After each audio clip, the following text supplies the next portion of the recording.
আপনাকে দেখি না। আমি পরিষ্কার করে বলে দিতে চাই, আধুনিক ইস্ট ইন্ডিয়া কোম্পানি আমরা বাংলাদেশে।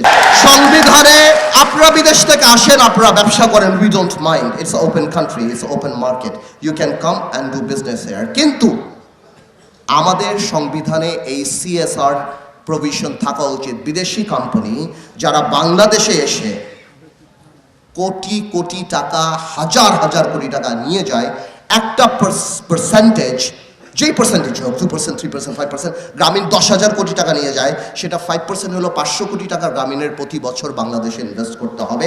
হাসপাতাল বানান, স্কুল বানান, অটিস্টিক বাচ্চাদের জন্য কিছু বানান, করেন না আপনারা, বানাতে থাকেন না।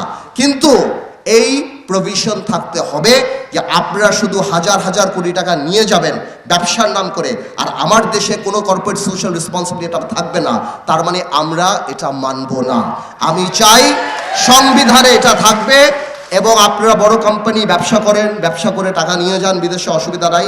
কিন্তু ওই টাকা যে নিয়ে যান, কমপক্ষে রাবার ব্যান্ডগুলি আমাদের দেশে রেখে যান, কমপক্ষে আমরা জানি উপকৃত হই।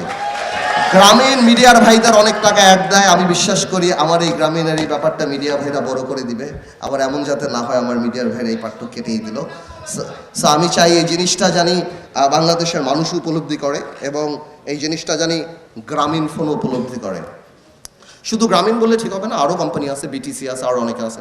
গ্রামীণ যেহেতু অনেক বড় কোম্পানি, আমি সেই ব্যাপারে কথা বললাম। ইনকাম ট্যাক্স দিবেন, আপনি অ্যাডভার্টিজমেন্ট বানান আমার আবেগকে দিয়ে। 21শে ফেব্রুয়ারিতে আপনি অ্যাড বানান, 16ই ডিসেম্বর আপনি অ্যাড বানান, মা দিবসে আপনি অ্যাড বানান।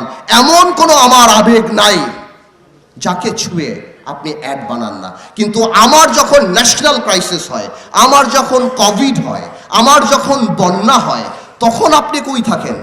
এই যে বড় বড় কোম্পানি, গ্রামীণ ফোন, এই ফোন সেই ফোন, এরা যে প্রতি বছর 12,000 15,000 কোটি টাকা আমার দেশ থেকে নিয়ে যায়, প্রফিট করেই নিয়ে যায়, কই এরা তো একটা হাসপাতাল বাংলাদেশে করে না। এখন সময় আসছে দেশের পক্ষে দাঁড়ানোর।